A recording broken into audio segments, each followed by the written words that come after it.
ஞானச்சாரலை விரும்பி கேட்டு சிறந்த கருத்துக்களை பதிவிடும் நண்பர்கள், பார்வையாளர்கள் அனைவருக்கும் எங்களின் சேனலின் சார்பாக மனமார்ந்த நன்றிகள். இது உங்களுக்கு பிடித்திருக்கும் பட்சத்தில் இதை பலருக்கும் ஷேர் அண்ட் சப்ஸ்கிரைப் செய்தால் இந்த கருத்துக்கள் பலருக்கும் சென்றடைய உதவியாக இருக்கும். நன்றி.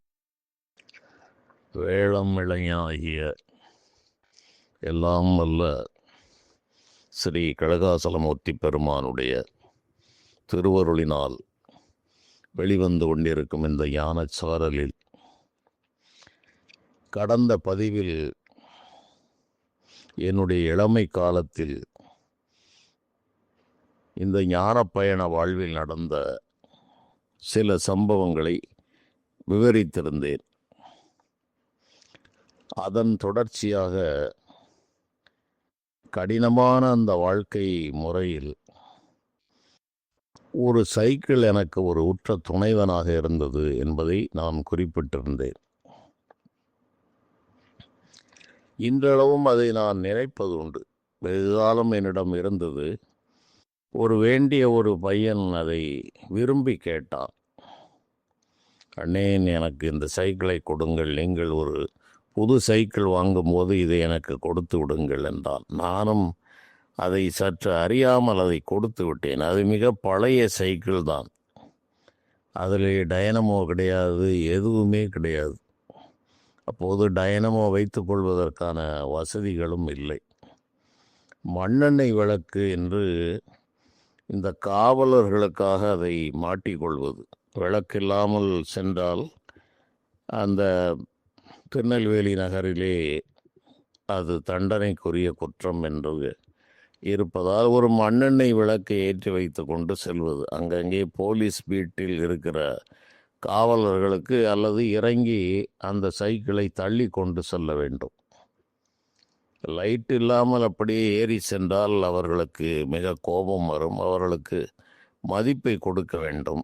அல்லது லைட் இல்லாவிட்டால் எதிரே காவலர்கள் வந்தால் இறங்கி சென்று விட்டால் விட்டு விடுவார்கள். இறங்காமல் சென்றால் சைக்கிளை பிடித்து அந்த ஏரெல்லாம் வெளியே எடுத்து விட்டு அப்படி உருட்டி கொண்டு போ என்று விட்டு விடுவார்கள். 2 பேர் சைக்கிளில் போவது குற்றம் என்று இருந்தது.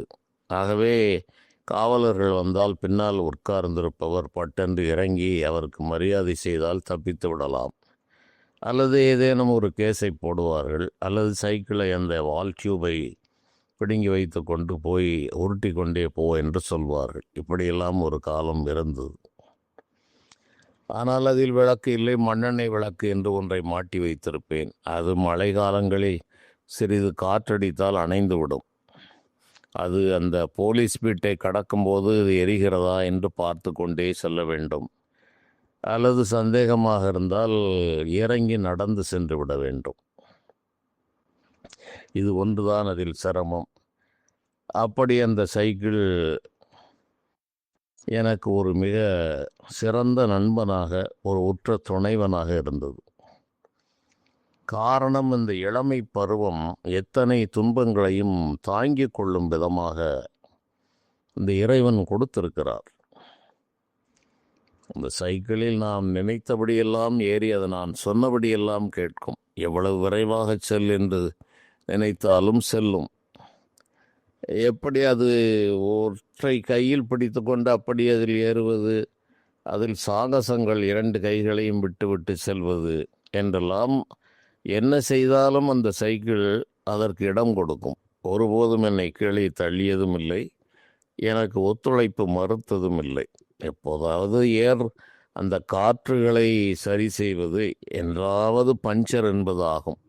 அதற்கு எந்த செலவும் செலவழிப்பதற்கு என்னிடம் பணம் இல்லை. ஆகவே அதை நான் ஒரு கவனமாக பார்க்க வேண்டியது இருந்தாலும், அது அப்படியே போட்டு இருந்தாலும் கூட அது எனக்கு ஒத்துழைப்பை தர மறுத்ததில்லை. இந்த இளமை பருவம் என்பது மா குரு எவ்வன தன ஜன கர்வம் என்பது அந்த பஜகோவிந்தத்தில் ஆதிசங்கரர் கூறிய வார்த்தை. அந்த யவ்வனம் என்பது ஒரு மிகச்சிறந்த பருவம். அந்த பருவத்தில் எத்தனை துன்பங்களையும் நாம் தாங்கி விடலாம். பசியை பொறுத்து கொள்ளலாம், கடின உழைப்புக்கு அந்த உடல் ஒத்துழைக்கிறது.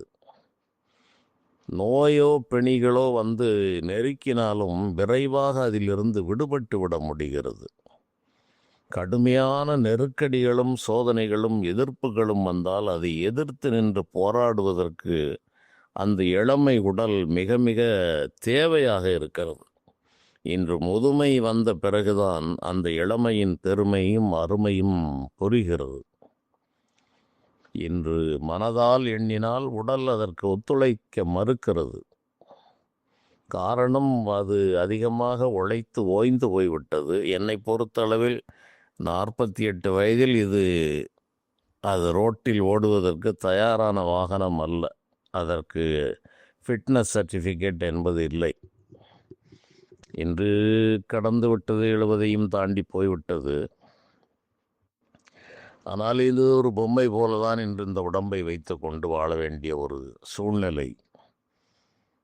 2 பிறவியில் அனுபவிக்க வேண்டிய அனைத்து உடல் துன்பங்களையும் இந்த பிறவியில் நான் இளமையிலே அனுபவித்து விட்டேன். ஆனால் அதை மீண்டும் எண்ணி பார்க்கும்போது எந்த ஒரு சம்பவங்களும் அதை அனுபவிக்கும் போது சொல்ல முடியா துயரங்களை அது தருகிறது. அந்த காலங்கள் முடிந்து நெடுங்காலம் கழித்து அதை அசை போட்டு பார்த்தால் அதில் ஒன்றுமே இல்லை. இப்படித்தான் இறைவன் ஒரு மாயத்தை வைத்திருக்கிறார். அப்பதை கடந்து வருகின்ற போது அதிகமான போராட்டங்களை நாம் செய்திருப்போம். அது நடந்து முடிந்த பிறகு வெறும் நினைவாக இருக்கும்போது அதனால் எந்த விதமான பாதிப்புகளும் நமக்கு வருவதில்லை. இப்படித்தான் பல பிறவி அனுபவங்களும் இருக்கிறது. அதில் மன்னவனாக இருந்திருப்பான், தரித்திரனாக இருந்திருப்பான், பலசாலியாக இருந்திருப்பான். இப்படி எத்தனையோ ஒரு நிலைகளை பெற்றிருந்தாலும் அவையெல்லாம் வெறும் நினைவு பதிவுகளாக போய்விடுகிறது. அந்த பதிவுகளை அறியும் வாய்ப்பும் பலருக்கு மறுக்கப்பட்டு விடுகிறது. அதை எடுத்து பார்த்தால் சில உண்மைகள், பல உண்மைகள் அதில் தெரியும். தெரிந்த போதிலும் அவை ஒரு பலமற்ற நிலையில், எப்படி 20 வயதில் நடந்த சம்பவத்தை 60 வயதில் நினைக்கும் போது அதனால் எந்த விதமான விளைவுகளும் இல்லாமல் போகிறதோ, அதேபோல்தான் கடந்த பிறவியில் எத்தனையோ அனுபவங்களை நாம் பெற்றிருந்தாலும் அது இன்று நம்மை ஒரு வடிவமைப்பதற்கு வேண்டுமானால் உதவி இருக்கலாமே தவிர அந்த நினைவுகளை வைத்துக்கொண்டு நாம் ஒன்றும் செய்ய முடியாது. இப்படிப்பட்ட ஒரு மாயத்தை இறைவன் செய்கிறார். இதுதான் பிறந்தன பிறவிகள் தோறும் என்று ஞானிகள் கூறுவார்கள். பிறவிதோறும் எத்தனையோ சுகதுக்கங்களை அனுபவிக்கிறோம், உயர்வு தாழ்வுகளை அனுபவிக்கிறோம். இந்த உண்மை தெரிந்துவிட்டால் இந்த பிறவியினுடைய துன்பத்தை எளிதில் கடக்கலாம். என்றாலும் இந்த தேகாபிமானம் என்ற ஒன்றை இறைவன் வைத்திருக்கிறார். மான உணர்ச்சி என்பதையும் வைத்திருக்கிறார். ஒரு சுய கௌரவம் என்றெல்லாம் அது இளமையிலே வரக்கூடிய ஒரு இயல்பு, தவிர்க்க முடியாதது. அதிலும் இளமையில் சற்று வசதியான வாழ்க்கையை வாழ்ந்துவிட்டு வறுமையை எதிர்கொண்டு வாழும்போது, வயதும் இளம் வயது, நான் இருந்த தெரு மிகப்பெரிய செல்வந்தர்கள் வாழ்கின்ற தெரு. அதில் பலதரப்பட்ட மனிதர்களும் இருந்தார்கள். வயதில் சற்று 60 வயது, அனைவரும் என்ஜினியர், டாக்டர், ஆடிட்டர் அல்லது பெரிய சொந்த தொழில் செய்பவர்கள் என்று எல்லோரும் மிகப்பெரிய பங்களாக்கள் தான் நிறைந்த ஒரு பகுதி. இரவு நேரமானால் 7 மணிக்கெல்லாம் அனைவரும் வீட்டை பூட்டி கொண்டு வீட்டிற்குள் தான் இருப்பார்கள். நீண்ட வீதி, அந்த ஆங்கிலேயர்கள் காலத்து கான்கிரீட் ரோடு, 2 புறமும் மரங்கள் அடர்ந்து அந்த சாலையில் செல்வதே ஒரு சுகமான அனுபவமாக இருக்கும். தினந்தோறும் ஒரு 7-8 முறை நான் அதில் செல்ல 10 முறைக்கு குறையாமல் சென்று வருவேன். 2 புறமும் உள்ள மரங்கள் அந்த சாலையை மூடி சூரிய ஒளியே விழாத அளவு ஒரு நிழலை கொடுத்து கொண்டிருக்கும். மழைக்காலங்களில் அந்த வீதியில் அங்கிருந்து என்னுடைய அலுவலகம் கடைசியாக இருப்பதால் அந்த தெரு முழுவதும் நான் அப்படியே வரும்போது அந்த மரங்களில் இருந்து சொட்டு சொட்டாக அந்த மழை நீர் தேங்கிய, மழை விட்டு இருந்தாலும் அந்த மர கிளைகளில் இருக்கிற அந்த தண்ணீர் பன்னீர் தெளிப்பது போல் அந்த பாதை முழுவதும் தெளித்து கொண்டே வரும். இப்படி பல துன்பங்களுக்கு இடையிலே இது போன்ற சின்ன சின்ன மகிழ்ச்சிகள், இந்த மகிழ்ச்சிகள் தான் அந்த வாழ்க்கையை மேலும் அந்த சோர்வுகளை நீக்கி புத்துணர்வை பெறுவதற்கு இந்த சிறு சிறு அனுபவங்களை இறைவன் கொடுக்கிறார். நம்மை நாமே அது இந்த ரெஜுவினேட் செய்து கொள்வதற்காக இந்த அனுபவங்கள் தரப்பட்டது என்று பின்னால் நான் நினைத்து கொண்டேன். ஒன்றும் பெரிதாக பணமோ அல்லது பகட்டோ எதுவும் வந்துவிடவில்லை. ஆனால் இந்த இயற்கை தருகிற அந்த மகிழ்ச்சி, மழை நாட்களில் அப்படியே நனைந்து கொண்டு வருவதும், பனி நாள்களில் இரவு நெடுநேரம் அந்த அரவமற்ற அந்த வீதியில் நின்று கொண்டு பார்த்தால் வீதி முழுவதையும் பார்க்கலாம். அப்போதெல்லாம் இந்த டியூப் லைட் எல்லாம் பெரும்பாலும் இல்லை. இந்த மஞ்சள் பல்பு அந்த நகராட்சியிலிருந்து போட்டிருப்பார்கள். அநேக வீடுகளில் மஞ்சள் பல்பு தான் பயன்பாட்டில் இருந்தது. 1-2 டியூப் லைட்டுகள் மாட்டியிருப்பார்கள். அவர்கள் அனைவருக்கும் வேலைகள் இருக்கிறது. வீட்டிற்குள் வெளியே வருவதே இல்லை. ஒரு சில வீடுகளில் நாய்கள் இருக்கும், மற்ற வீடுகளில் நாய்களும் இருக்காது. இங்கு நாங்கள் அந்த தெரு முழுவதற்கும் காவல் நாங்கள் தான் என்ற அமைப்பில் இருந்தது. நாங்கள் இருக்கிறோம் என்று அக்கம்பக்கத்து வீட்டில் உள்ள அவர்களெல்லாம் ஒரு தைரியமாக இருந்தார்கள். என்னிடமே சிலர் கூறுவார், அவர் பக்கத்து வீட்டு ஒரு வக்கீல், 60 வயது இருக்கும், இது ஆளரவமற்ற இடம், நீங்கள் எல்லாம் இருப்பதால் நாங்கள் நிம்மதியாக இருக்கிறோம் என்று சொல்வார். அதற்கென்ன சாமி, இருங்கள், நாங்கள் எங்களுடைய விதி ராக்கூத்தடிப்பது, ராப்பாடியாக வாழ்வது என்பது எங்களுடைய தலைவிதி. உங்களுக்கு என்று நாங்கள் சிறப்பு காவல் செய்வதில்லை. அவர் காவல் வேலை செய்கிறார், அவருக்கு தூக்கம் வந்துவிடக்கூடாது என்றாலோ அல்லது அவர் தூங்கிவிட்டாலோ அந்த காவல் வேலையை நான் செய்கிறேன். அவருக்கு இந்த சில பழக்கம் இருக்கிற காரணத்தால் பல நாட்கள் அவர் உறங்கி விடுவார். அந்த காவல் வேலையை நான் தான் செய்ய வேண்டும். இவை ஒரு நட்பின் அடிப்படையில் செய்கிற ஒரு உதவி போல. அவரை நான் எவ்வளவோ தடுப்பேன்.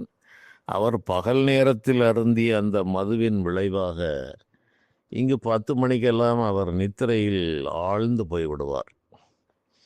சரி, போகட்டும் என்று நாம், எவரும் வரப்போவதில்லை, அங்கு பெரிய அளவில் எந்த திருட்டுகளும் நடந்து விடாது என்றாலும் கவனமாக இருக்க வேண்டிய ஒரு சூழ்நிலையில் அங்கு சில விஷயங்கள் எல்லாம் இருக்கிறது. அதனால் நான் அந்த வேலையை செய்வேன். இவர்களெல்லாம் அதிகம் தொடர்பு இல்லாவிட்டாலும் அவர்கள் ஒரு எச்சரிக்கை உணர்விலே பழகுவார்கள். அதில் இளம் பிராயத்தில் உள்ள பெண் குழந்தைகள் அதிகம், ஆண்களும் அதிகம். என்னுடைய வயதை ஒட்டியவர்கள், 1-2 வயது குறைந்தவர்கள், கூடியவர்கள் என்று அனைவரும் இருந்தாலும் எவரும், நானும் யாரிடமும் எளிதில் பழகக்கூடிய இயல்பு உடையவன் அல்ல. என்னுடைய மனோநிலை வேறு. பலமுறை சைக்கிளிலே சென்று கொண்டிருந்தாலும் எதிரே வருகிற எவரையும் நான் மனதிலே படியாது. அந்த நபருடைய முகம் எனக்கு நினைவுக்கு வருவதற்கே நெடுங்காலம் ஆன பிறகுதான் அது நினைவில் நிற்கும். அது அன்றும் இன்றும் அதே நிலைதான். இன்று வயதான பிறகு இன்னும் அந்த நினைவாற்றல், அந்த மனிதர்களை, முகத்தை நினைவில் வைப்பது குறைந்துதான் வருகிறது. அப்போது எங்கோ சிந்தனை இருக்கும், யாரோ போகிறார்கள் வருகிறார்கள், நிழலாக பொம்மைகள் நடக்கிறது என்று நான் போய் வருவேன். அதன் பிறகு உடல் உணர்வும் உலக உணர்வும் எப்போதாவது வந்து பார்த்தால்தான் அவர்கள் வசதி மிகுந்தவர்கள், அந்தஸ்து மிகுந்தவர்களிடையே நான் ஒரு சாதாரணமான, சில நேரங்களில் கிழிந்து போன வேஷ்டியை உடுத்தி கொண்டு செல்ல வேண்டிய நிலை இருக்கும். பல தையல்களை உடைய சட்டைகளை அணிந்து செல்ல வேண்டியிருக்கும். வேறு சட்டைகளை போட முடியாது. 2 சட்டை இருந்தால் அதை ஒன்று சோப்பு போடுவதற்கு, சோப்பு வாங்குவதற்கு பணம் இருக்காது. இவற்றை நான் செய்துவிட்டால் அங்கே குடும்பத்தார்கள் சிரமப்படுவார்கள். அதனால் நான் சோப்பு போட்டு குளித்ததில்லை, சோப்பு போட்டு துணிகளை துவைத்ததில்லை. இப்படி எதையுமே செய்ய முடியாத ஒரு பொருளாதாரம். நான் ஒரு 5 ரூபாயை குறைத்தால் அவர்களுக்கு அங்கு உணவுக்கு தட்டுப்பாடு ஏற்பட்டுவிடும். அதன் பொருட்டு நான் எத்தனையோ விஷயங்களை நான் பொறுத்து கொள்வேன். அதை வேறு வழிகளிலே அதை நான் சமாளித்து கொள்ளுவேன். அதை துணிமணிகளை வாங்கிவிட முடியும் என்று எனக்கு நிலை இல்லை. அந்த கிழிந்த உடையோடு செல்லும்போது எப்போதாவது தேக உணர்வு வந்தால் அதில் ஒரு சிறிய லஜ்ஜை ஏற்படும். ஏனென்றால் வயதில் குறைந்த பெண் குழந்தைகள் எல்லாம் ஒரு 20 வயதுக்கு வந்த பெண் குழந்தைகள் தான் கல்லூரிக்கு அங்கெங்கு சென்று விட்டு வருவார்கள். இவர்கள் பார்த்து ஒரு மௌன புன்னகையோடு செல்வதை எப்போதாவது நான் கவனிப்பேன். அவர்களுக்கு அது ஒரு வேடிக்கையாக இருந்திருக்கும். ஆள் நன்றாக தேஜஸ்வியாக இருக்கிறான், ஆனால் ஒரு கிழிந்த வேட்டியையும் ஒரு பல தையல்களை உடைய சட்டையையும் போட்டுக்கொண்டு செல்கிறான் என்பது அவர்களுக்கு அந்த வயதில் அது ஒரு வேடிக்கையாக தெரிந்திருக்கலாம். அப்படி பல யுவதிகள் நான் ஒரு நிலைக்கு வந்து பார்க்கும்போது ஏன் இவர்களிடம் புன்னகை வருகிறது என்றால் என்னுடைய உடையை பார்த்து வருகிறது. ஆள் நன்றாக மிக நன்றாக திடகாத்திரமான உடலோடு இருக்கிறான். நல்ல ஒரு வண்ணமான ஒரு தங்கமயமான உடல், வாசி யோகம் போன்றவற்றால் பிரகாசமான கூரிய பார்வை. உடல் நலத்திற்கு அப்பொழுது சோதனை வருமே தவிர மற்றபடி அது உடல் ஒத்துழைப்போடு தான் இருந்தது. ஆனால் இந்த உடையால் அவர்களுக்கு அந்த நகைப்பு, இளம் பெண்களுக்கு அது வரும் என்பதெல்லாம் சாஸ்திரங்களும் கூறுகிறது, அனுபவத்தில் நான் கண்டிருக்கிறேன். அந்த அழகான யுவர்களை, ஆண்களை பார்க்கும்போது இந்த பெண்களுக்கு ஒரு நகை தோன்றுகிறது. இதை நான் காலம் கடந்து தெரிந்து கொண்டேன். அப்போது மட்டும் இந்த உடல் நினைவும் உலக நினைவும் வந்தபோது சிறிது அந்த மானாபிமான உணர்ச்சிகள் வருவதுண்டு. என்ன இந்த நிலையில் ஒரு அந்த கிழிந்து போனவற்றை மறைப்பதற்கெல்லாம் வாய்ப்பில்லை. இதில் என்ன வேடிக்கை என்றால் என்னுடைய அலுவலகத்தில் ஒரு 25 பேர் வேலை பார்த்தார்கள். ஒரு மனிதனுக்காவது இந்த ஒரு நபருக்கு ஏதேனும் நம்மால் உதவி செய்ய வேண்டும் என்று எண்ணம் தோன்றியதில்லை. அது இறைவன் எனக்கு வைத்த சோதனை என்று நான் நினைத்து கொண்டேன். எவருக்குமே அந்த துணிமணி ஒரு கிழிந்து போன ஒரு உடையையும் கிழிந்து பல தையல்களை உடைய ஒரு சட்டையையும் போட்டிருக்கிறான் என்பதை எவருமே கண்டுகொள்வதில்லை. எனக்கு அதிகாரியாக வாய்த்தவருக்கும் இது நன்றாக தெரியும். ஆனால் அவர் நான் இப்படித்தான் இருக்க வேண்டும் என்பதுதான் அவருடைய விருப்பமாக இருந்தது. எனக்கு அவையெல்லாம் ஒரு பொருட்டல்ல. மாலை நேரம் வந்து அலுவலகமெல்லாம் முடிந்தவுடன் அந்த சட்டையும் கழற்றி தனியே வைத்து விடுவேன். வெறும் அப்படியே அதே உடலோடு இருப்பது. என தேக உணர்வுகள் பெரும்பாலும் அற்றுப்போன நிலை. ஆனால் என்னுடைய வயதும் இளமையும் பார்க்கிறவர்களுக்கு என்னுடைய உள்ளத்தினுடைய ஒரு தன்மையை மறைக்கும் விதமாக இருந்தது. அதில் ஒரு மனிதர் கேட்பார், எங்களுடைய அலுவலகத்தில் சட்டை, அவர்தான் அந்த வேன் டிரைவராக இருந்தார், முன்னும் பின்னுமாக வருவார். சட்டையை கழட்டி போட்டு காலையில் இருந்தால் அந்த மஞ்சள் நிற, எனக்கு தெரியாது என்னுடைய உடல் என்ன வண்ணத்தில் இருக்கிறது என்று, அவர் அடிக்கடி மஞ்சள் தேசி குளிப்பீர்களோ ஐயா என்று கேட்பார். என்ன இந்த ஆள் இப்படி மஞ்சள் பூசி நான் எதற்கு ஐயா குளிக்கப் போகிறேன், நான் என்ன பெண்ணா மஞ்சள் தைப்பதற்கு என்று நான் கேட்பேன். அவர் என்ன கருத்தில் கேட்கிறார் என்பதே எனக்கு புரியவில்லை. அவர் அவ்வப்பொழுது பார்ப்பார், மஞ்சள் பூசி குளிப்பீர்களோ, என்ன இப்படி கேட்கிறீர்கள், நான் எதற்கையா மஞ்சள் பூச வேண்டும், இல்லை உங்களுடைய உடம்பு மஞ்சள் வண்ணமாக இருக்கிறது. அவர் அப்போது இருந்த ஒரு மிகப்பெரிய நடிகரும் அரசியல்வாதியாக இருந்தவருக்கு தீவிர ரசிகர்.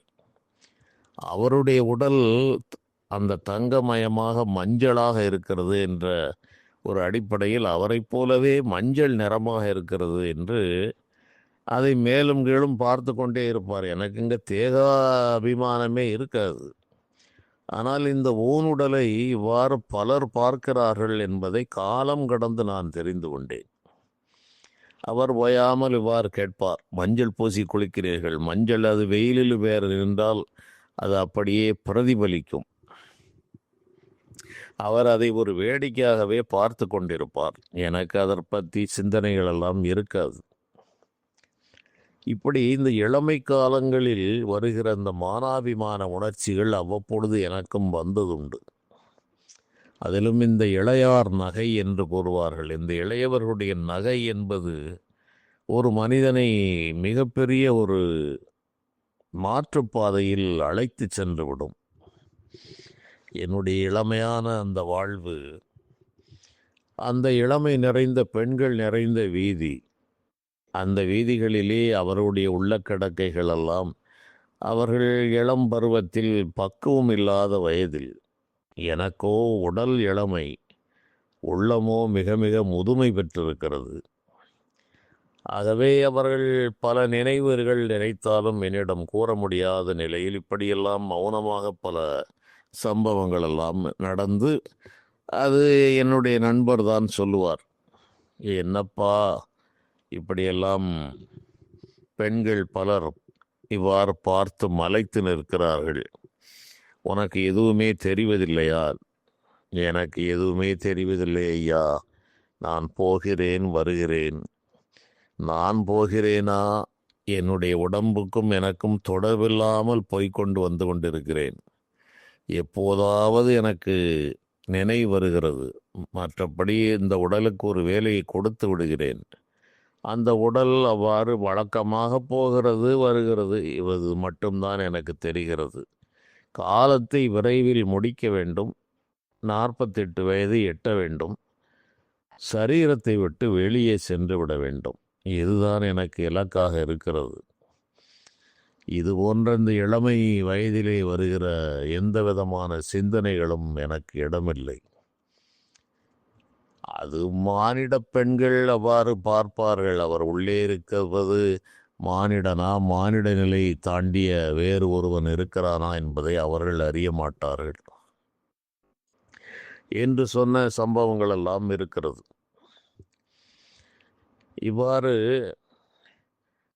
மழை காலங்களில் ஒரு மழைக்காலம், அவர் எப்போதாவது அவர் உறங்கி விடுவார். பெரும்பாலும் விழித்திருப்பார், 2 மணிக்கு குறையாமல் விழித்திருப்பார். ஒரு நாள் ஏதோ அவர் உறக்கத்தில் 10 மணிக்கு உறங்கிவிட்டார். அந்த அலுவலகத்தில் அந்த திண்ணை இருக்கும், அந்த திண்ணையில் தான் நாங்கள் படுத்து கொள்ள வேண்டும். அது இந்த அழிக்கம்பி என்று கம்பி தான் போட்டிருப்பார்கள். உள் ரூம்கள் எல்லாம் நிறைய இருக்கிறது. அங்கே படுக்கையெல்லாம் எந்த வசதியும் கிடையாது. தரையிலே அப்படி ஏதோ துண்டு இருந்தால் துண்டை விரித்து, தலையணை எல்லாம் இருக்காது. ஃபேன் இருக்கும். அந்த ஃபேனுக்கு அங்கே எங்கே பகுதியில் அந்த இடத்தில் தரையில் தான் படுத்து கொள்ள வேண்டும். தரையில் கிடப்பும் இறந்துண்ணும் ஓடும் குறைவற்ற செல்வம் என்றே கோலமாமரை கூப்பிடுமே என்று பட்டினத்து பெருமான் கூறுவார். அதுபோல தரையில் தான் படுக்க வேண்டும். தலைக்கு தலையணையெல்லாம் வைக்க முடியாது, இருக்காது. அவ்வாறு அந்த திண்ணையில் நான் படுத்திருக்கிறேன். அந்த கடுமையான இடி மின்னலோடு மழை. அவர் நல்ல ஆழ்ந்த நித்திரையில் இருக்கிறார். மழைச்சாரல் அந்த கம்பி வழியாக தெரித்து என் மேல் படுகிறது. ஒரு 11 மணி இருக்கலாம். மின்னலும் இடியும் சூழ்ந்து சூழ்ந்து சூறைக்காற்றோடு பெருமழை பெய்கிறது. கரண்ட் வேறு இல்லாமல் போய்விடுகிறது. அவ்வப்பொழுது அதிக வெளிச்சமுடைய மின்னல் பளீர் பளீர் என்கிறது. அந்த தினத்தை இன்றும் மறக்க முடிவதில்லை. அப்போது நான் அப்படியே படுத்து கொண்டு நினைக்கிறேன், என்ன இந்த பிறவி வாழ்வு, இன்னும் இந்த 48 வயது வரை எப்படி இந்த வாழ்வு கழியப் போகிறது?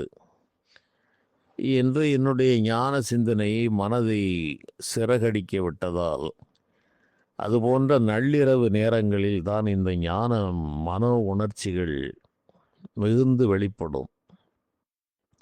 பகல் நேரங்களில் வேலை என்று பல சூழ்நிலைகளால் அது சாத்தியப்படாவிட்டாலும் இரவு நேரங்களில் தன்னைத்தானே சிந்திப்பதற்கும் நெடுநேரம் படிப்பதற்கும் எனக்கு அது உதவியது. புத்தகங்களில் ஆழ்ந்து படிக்கிற பழக்கம் எனக்கு உண்டு. சுற்றுப்புறத்தை மறந்து நான் படிப்பேன். எத்தனை இரைச்சல் இருந்தாலும் அங்கு இரைச்சலே இருக்காது. பகல் வேளையில் மட்டும்தான் பரபரப்பு. இரவானால் சாதாரண மனிதர்கள் அங்கு இருக்க முடியாது. மிக மிக பரம அமைதியாக இருக்கும். எங்களை தவிர அங்கு ஆட்கள் இருக்க மாட்டார்கள். பல நாள் இவர் விடுமுறையில் இருந்தால் நான் மட்டுமே இருக்கிற நிலைகளெல்லாம் இருக்கும். அவ்வாறு இருக்கிற நாள்களில் நான் அநேக நாள்கள் 2-2:30 மணி வரையிலும் படிப்பிலே முழுக்க முழுக்க இந்த ஞான நூல்களை அவ்வாறு ஆழ்ந்து படித்த காலங்கள். அந்த சமயத்தில் எனக்கு அந்த வாய்ப்புகள் ஏற்பட்டது. அவ்வாறு அந்த மழை நாளிலே எங்களுடைய அலுவலகத்து அது ஒரு 10 சென்ட்டுக்கு மேலாக இருக்கிற ஒரு இடம். ஒரு 5-6 தென்னை மரங்கள். அதில் ஒரு மரத்து தென்னை காய்கள் மிக நன்றாக இருக்கும். அதை யாரும் பறிக்க முடியாது, பறிப்பதில்லை. அதுவே அது நன்றாக முற்றி நெத்து காய் என்று சொல்வார்கள். மரத்திலிருந்து உதிர்ந்து விழும்.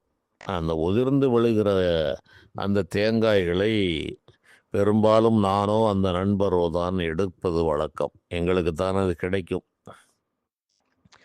அதை எடுத்து செல்வோம். ஒரு மாமரம் இருக்கிறது. இவையெல்லாம் நாங்கள் பராமரிக்கிற மரங்கள். ஒரு முருங்கை மரம், முருங்கைக்காய், முருங்கைக்கீரை இவற்றை கொண்டு போய் வீட்டிலே கொடுப்பது அவர்களுக்கு சிறிது அது உதவியாக இருக்கும் என்று. அப்போது கடுமழை பெய்து கொண்டிருக்கிறது. மின்னல் பளீர் பளீர் என்கிறது. சுமார் 1.5 மணி நேரம் மழை கொட்டென்று கொட்டி தீர்த்தது. அந்த அலுவலக வளாகங்கள் சுற்றிலும் மண்பகுதியெல்லாம் முழங்கால் வரை தண்ணீர், போக முடியாமல் அப்படியே கட்டி கிடக்கிறது. இவரோ ஆழ்ந்த நித்திரையில் இருக்கிறார். எதுவுமே இவர் அறியவில்லை. மழை ஒருவாறு ஓய்ந்தது. சரி, நிறைய தேங்காய்கள் விழுந்திருக்கும் என்று நான் அந்த இரவிலே அந்த தண்ணீரிலே சென்று பார்த்தால் அந்த குறிப்பிட்ட தென்னை மரத்திலிருந்து ஒரு 10-15 நெத்து காய்கள் விழுந்திருந்தது. அதை எடுத்து அங்கு ஒரு பாழ்பட்ட ஒரு அறை உண்டு. அங்கே யாரும் செல்ல மாட்டார்கள். அதில் கொண்டு போய் போட்டு வைத்தால் மறுநாள் அதை இருவரும் எடுத்துக்கொள்ளலாம் என்று அந்த இரவு நேரத்தில் சென்று அதை போட்டுவிட்டு அப்படியே சுற்றி பார்த்து விட்டு வந்தேன். இது போன்ற சில நாள்கள், பனி நாள்களிலே டிசம்பர் மாதம், ஜனவரி மாதம் மிக கடுமையான குளிர் அப்போதெல்லாம் இருக்கும். நிசப்தமான அந்த இரவில் அந்த குளிரிலே அந்த வாசலில் நின்று கொண்டு அப்படியே அந்த நீண்ட வீதியை அமைதியோடு பார்த்து கொண்டிருப்பது அது ஒரு மகிழ்ச்சியான அனுபவமாக இருந்தது. எல்லா வீடுகளிலும் செடிகளும், மலர் செடிகளும், வேப்ப மரங்களும், மாமரங்களும், தென்னை மரங்களும், இன்னும் பலவிதமான பூக்கொடிகளும் எல்லாம் நிறைந்திருக்கும். இந்த எதிர் வீட்டில் மகிழ மரம் என்று ஒரு மரம் இருந்தது. அதன் நறுமணம் இரவில் தான் அது பூக்கிறது.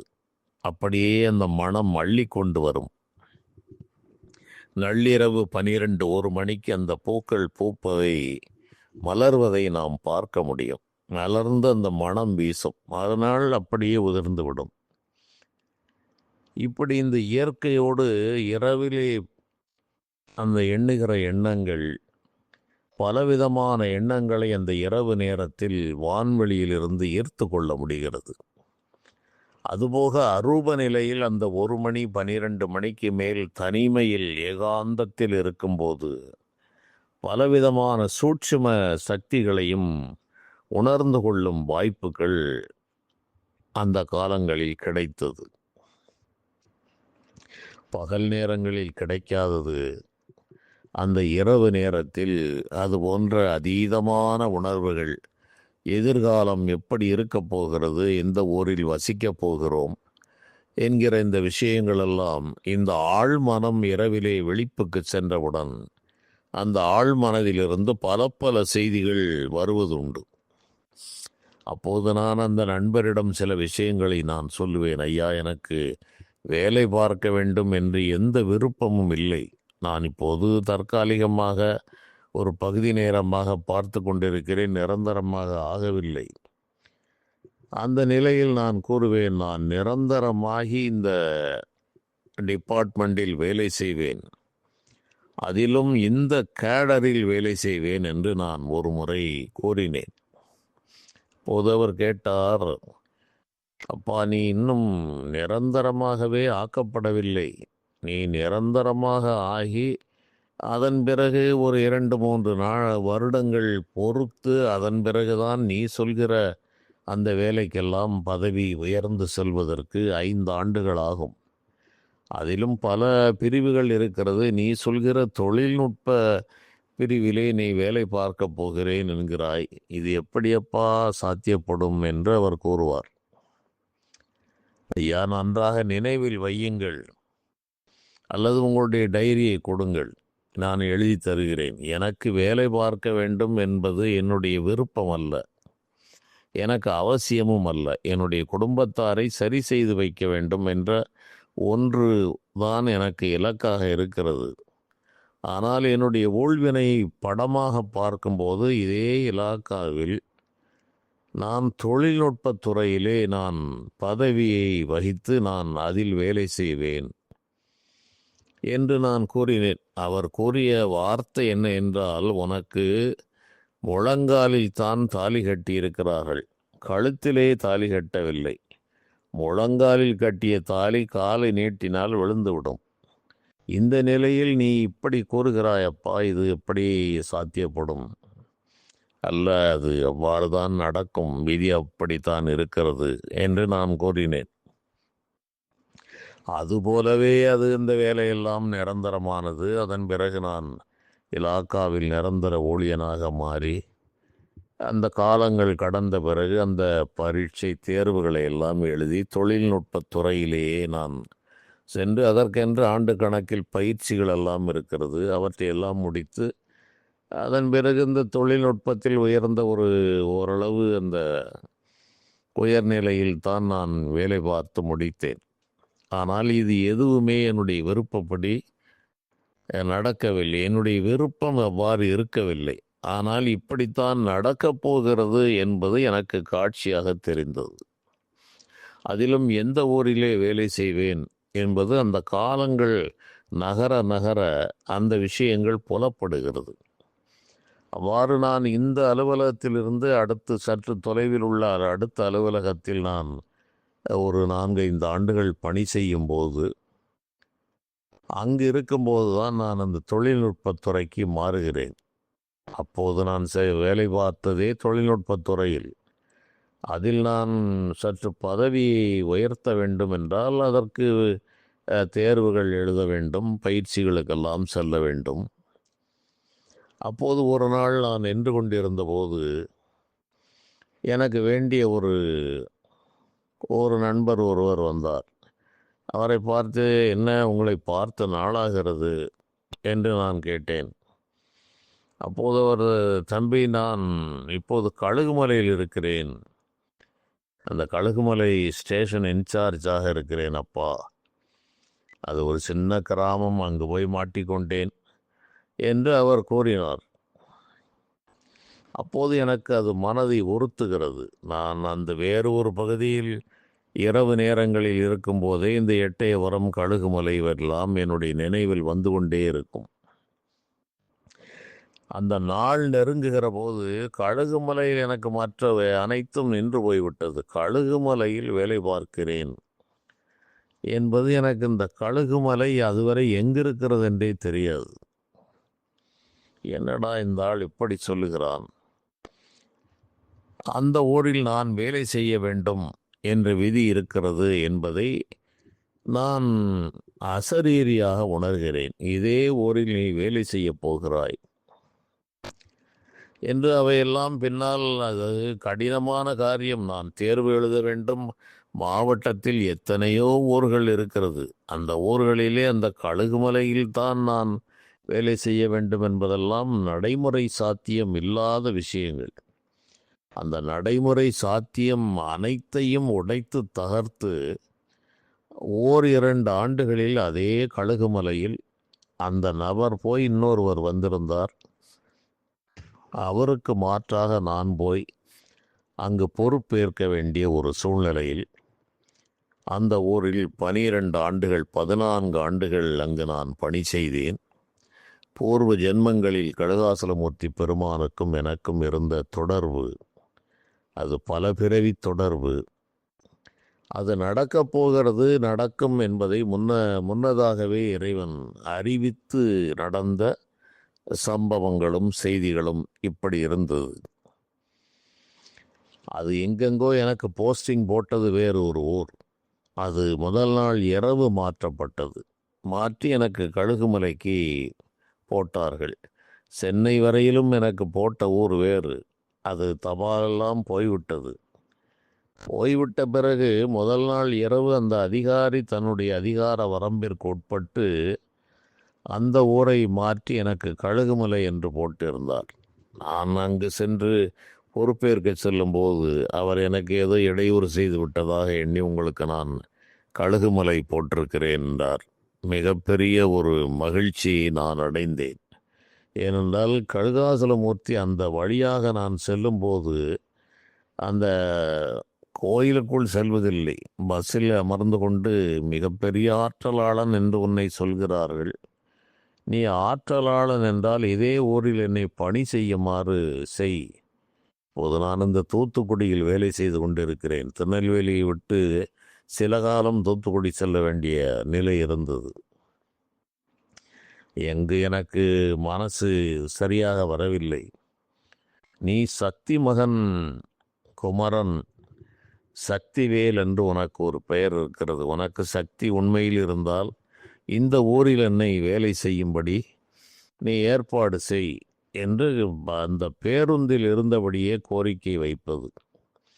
அவ்வாறு நடக்க முடியாத விஷயங்களைத்தான் நான் அந்த இறைவனிடம் வைப்பது. அதிலும் குறிப்பாக முருகப்பெருமானோடு இவ்வாறு தான் செய்வது எனக்கு வழக்கம். ஆனால் அதற்கான சாத்தியக்கூறுகள் இல்லை. நான் பரீட்சை எழுத வேண்டும், பாஸாக வேண்டும். அதில் நிறைய பேர் எழுதுவார்கள். பல இடங்கள் இருக்கிறது. அந்த ஊரில் அந்த நபர் போக வேண்டும். அவர் போனால்தான் நான் அங்கு வரலாம். இத்தனைக்கும் வழிகளை ஏற்படுத்தி எனக்கு அந்த ஊரிலே நான் பணி செய்யும்படி இந்த கழுகாசலமூர்த்தி பெருமான் அனுக்கிரகம் செய்தார். அது முதல் நாள் இரவு மாற்றப்பட்டது. பகல் 10 மணிக்கு நான் அங்கு பொறுப்பேற்க செல்லும் போது எனக்கு இந்த தகவலும் அந்த கடிதமும் தரப்பட்டது. அப்போதுதான் நான் நினைத்தேன், இது போடும்போதே கழுகுமலை என்று எனக்கு போட்டிருந்தால் அது ஒரு தற்செயல் நிகழ்வு என்று நான் விட்டு இருக்கலாம். ஆனால் கணக்கில்லாத இடையூறுகளை கொடுத்து அந்த ஊரில் நான் பணி செய்து நான் இருக்கிறேன், உன்னுடைய கோரிக்கையை கேட்டிருக்கிறேன், உனக்காக நான் ஒவ்வொரு அசைவையும் நான் நகர்த்துகிறேன் என்று எனக்கு உணர்த்திய தெய்வம் அந்த முருகப்பெருமான் கழுகாசலமூர்த்தி. இறைவன் ஒன்றுதான், ஒரு பெயரில் நாம் அழைக்கிறோம். முருகப்பெருமான் சுப்பிரமணிய சுவாமி முருகன். அங்கு அவருக்கு அந்த பெயர் கழுகாசலமூர்த்தி என்று இருக்கிற காரணத்தால் அது பல ஜென்ம தொடர்பு. அவ்வாறு நான் செல்லும்போது பகல் 12 மணி. அப்போது நான் அந்த கோயிலுக்குள் முதல் முறையாக இந்த பிறவியில் நுழைகிறேன். அந்த ஆலய மணி 12 மணி, உச்சிக்கால மணி அடிக்கிறது. அந்த ஆலயத்தில் மாட்டப்பட்டிருந்த கடிகாரம் 12 மணியை ஒலிக்கிறது. நான் ஒரு மாலை வாங்கி கொண்டு நான் அலுவலகம் செல்லவில்லை, நேராக கோயிலுக்குத்தான் சென்றேன். அந்த மாலை உச்சிக்கால பூஜை முடிந்து அங்கு மணியும் தீபாராதனையும் நடக்கிறது.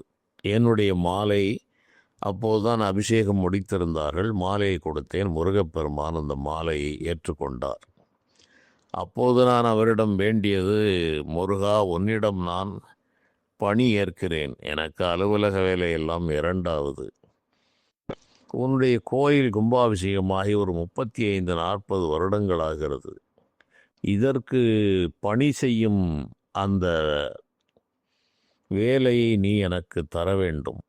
இந்த திருப்பணிகளையும் நான் செய்ய உதவ வேண்டும். இதற்கு நாள் வைப்பதற்கும் நீயே உதவ வேண்டும் என்று என்னுடைய கோரிக்கை அப்படி இருந்தது. வேலை பற்றி எனக்கு எந்த சிந்தனையும் இல்லை. எனக்கு அதற்கான மறுமொழியை முருகப்பெருமான் சூட்சுமமாக நான் புரிந்து கொள்ளும் விதமாக எனக்கு அதை புன்னகை செய்து ஆசீர்வதித்தார். நான் எண்ணிய எண்ணங்கள் அனைத்தும் முருகப்பெருமானால் நிறைவேற்றப்பட்டது. அந்த திருப்பணியை தொடங்கினோம். பல விதமான போராட்டங்கள் எல்லாம் இருந்தது. அனைத்தும் முருகப்பெருமானுடைய அருளால் அனைத்தும் அது சாதிக்க முடிந்த அளவு. எட்டயபுரம் அந்த சமஸ்தான கோயில் அரசாங்க கோயில் அல்ல. இருந்தாலும் பொதுமக்கள் பலருடைய ஒத்துழைப்புகள் அனைத்தும் இருந்தால்தான் அது செய்ய வேண்டும். மிகப்பெரிய பொருளாதார செலவுகள் எல்லாம் பராமரிப்பு செலவுகள் எல்லாம் இருந்தது.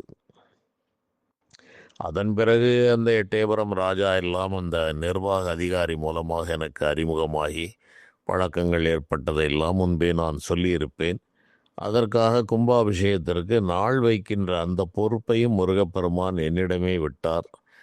பலரும் அதை மாற்றுவதற்கு வாதிட்டார்கள். கடைசியில் நான் சொன்ன அதே நாளில்தான் அந்த கும்பாபிஷேகம் நடைபெற்றது. இப்படி பல திருப்பணிகளை அந்த முருகப்பெருமான் அங்கு நடத்தினார். தேருக்கு இரும்பு சக்கரங்கள் பொருத்துகிற அடுத்த பணியை எடுத்து அந்த பணியையும் நிறைவேற்றும் விதமாக முருகப்பெருமானுடைய உதவி இருந்தது. ஆகவே அங்கு இருந்த ஆண்டுகள் முழுவதும் அந்த ஆலயத்திலே தியானத்தில் இருப்பது, அந்த ஆலய பணிகளை செய்வது, அது முருகப்பெருமானோடு உறவாடி இருந்த காலம். தன்னை மறந்து அதிதீவிரமான ஞானத்தை வழங்கியதும் அந்த முருகப்பெருமான். உடம்புக்கு வெளியே செல்லும் பல அனுபவங்களை கொடுத்ததும் அந்த இடத்தில்தான். அதற்கு முன்பு ஒன்றிரண்டு தென்னை தெரிசலாக இருந்த அந்த அனுபவங்கள் அங்குதான் நிறைவு எய்தியது. ஞானம் என்ற ஞான வள்ளலாக விளங்குகிற முருகப்பெருமான் அளவிலாத ஞானத்தை போதும் என்று சொல்கிற அளவுக்கு வேண்டும் அடியர் புலவர் வேண்ட அரிய பொருளை வேண்டும் அளவில் உதவும் பெருமாளே என்று கழுகுமலை திருப்புகளில் அருணகிரி பெருமான் கூறுகிறார். வேண்டும் அடியர் புலவர் வேண்ட அரிதான பொருளை வேண்டும் அளவில் எவ்வளவு கேட்கிறார்களோ அவ்வளவு கொடுப்பார் என்றால், மனிதர்கள் இந்த பொன்னையும் பொருளையும் தான் எப்போதும் சிந்திக்கிற வழக்கம் இருப்பதால் அதுவும் கிடைக்கிறது என்று சொல்வார்கள். ஆனால் என்னை பொறுத்த அளவில் வேண்ட அரிதான பொருள் ஞானம். அந்த ஞானத்தை வேண்டும் அளவில் உதவிய ஞான வள்ளலாக எனக்கு அங்கு அவர் தரிசனம் கொடுத்தார். சூட்சுமமாக இவையெல்லாம் ஏதோ ஒரு சிலை வணக்கம் என்று பலர் எண்ணுகிறார்கள். ஏதோ இருந்தார், சிலையை வணங்கினார். அங்கு சிலை வணக்கம், சிலையிலும் எங்கும் இறைவன் நிறைந்துதான் இருக்கிறார். அங்கு சிலையிலும் இருப்பார், சிலைக்கு வெளியே அதை காட்டிலும் உயர்ந்த ஒளி நிலையில் இறைவன் இருக்கிறார் என்பதை இந்த சாமானிய மனிதருடைய மனதிற்கு எட்டுவதே இல்லை. மீண்டும் மீண்டும் அவர்கள் இந்த சாதாரண சடங்கு சம்பிரதாயங்களுக்குள் தான் இறைவனை அடைத்து வைக்கிறார்களே தவிர, அதை தாண்டி அண்ட சராசரங்களெல்லாம் வியாபித்து உள்ளமே கோயிலாக, உள்ளம் பெருங்கோயில் ஊனுடம்பு ஆலயம் வள்ளல் பிரானுக்கு வாய் கோபுரவாசல் என்ற அந்த நிலைக்கு மனம் இவர்களுக்கு எத்தனை கூறினாலும் போவதில்லை. அவ்வாறு அங்கு மானசீகமாக அந்த முருகப்பெருமானோடு விளையாடிய காலங்கள். அதுக்கு ஆலயம் என்பது இருக்கிறது, அங்கு அருள் சக்தி இருக்கிறது. அதுதான் ஆரம்ப பாடம். அதன் வழியாகத்தான் வர வேண்டும். அங்கு வந்துதான் அகண்ட வியாபகமாக இருக்கிற அந்த முருகப்பெருமானோ சிவபெருமானோ பராசக்தியோ அல்லது ஸ்ரீமன் நாராயணனோ, எந்த தெய்வம் என்றாலும் ஒன்றுதான். அந்த தெய்வம் எங்கும் நிறைந்து பறந்து விரிந்திருக்கிறது. நம்மோடேதான் சிறப்பாகவே இருக்கிறது. நம்முள்ளிலே இருந்து கொண்டேதான் நம்மை வழிநடத்தி கொண்டிருக்கிறது என்ற பல ரகசியங்களை உணர்த்தியது அந்த கழுகுமலையில் முருகப்பெருமான். அருணகிரிநாதர் கூறிய அநேக அந்த யோக ஞான ரகசியங்களை நான் உணர்ந்து கொண்டது அந்த கழுகுமலையில்.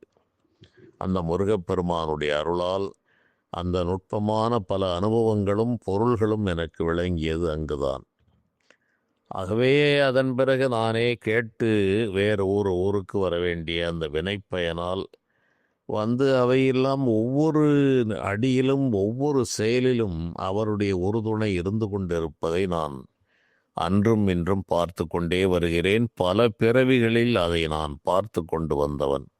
இந்த பகுதிகளிலும் பல பிறவி, சோழமண்டலத்திலும் திருவாரூர், திருவையாறு, மயிலாடுதுறை, திருவிடைமருதூர் போன்ற ஊர்களில் காவிரி கரையில் நான் பிறந்து வளர்ந்து வாழ்ந்த நாட்கள் இவையெல்லாம் ஒரு 1500 ஆண்டு கால வாழ்வு தொடர்பு. அதில் பல உடம்புகளை எடுத்திருக்கிறேன், பல நிலைகளை நான் பெற்றிருக்கிறேன். மன்னவனாக, பாளையக்காரனாக பல பிறவிகளில் இருந்திருக்கிறேன், மன்னவனாக இருந்திருக்கிறேன். அது தவிர அந்த சோழமண்டலத்தில் சகல கலைகளையும் கற்ற யோகியாக நான் வாழ்ந்து முடித்த காலங்கள். இப்படி பல, நான் திருநெல்வேலியிலே சொன்ன அந்த அக்ரஹாரமெல்லாம் எனக்கு 1000 ஆண்டுகளுக்கு முன்பு நான் சோழமண்டலத்தில் பார்த்தவை. அதைத்தான் நான் இங்கு பார்ப்பேன். அவையெல்லாம் எனக்கு ஒரு கனவு காட்சி போல் வந்து கொண்டே இருக்கும். இங்குள்ள மனிதர்கள், போன இவர்களெல்லாம் ஒரு 1000 ஆண்டுகளுக்கு முன்பு பார்த்தது போன்ற ஒரு உணர்வு எனக்கு இருக்கும்.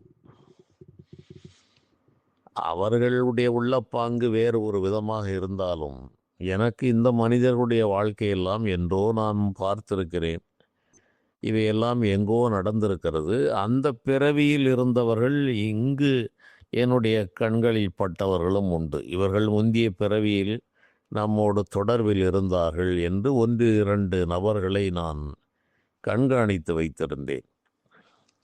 அவையெல்லாம் பின்னால் நானே அவற்றை விலக்கி கொண்டு செல்ல வேண்டிய நிலையும் ஏற்பட்டது.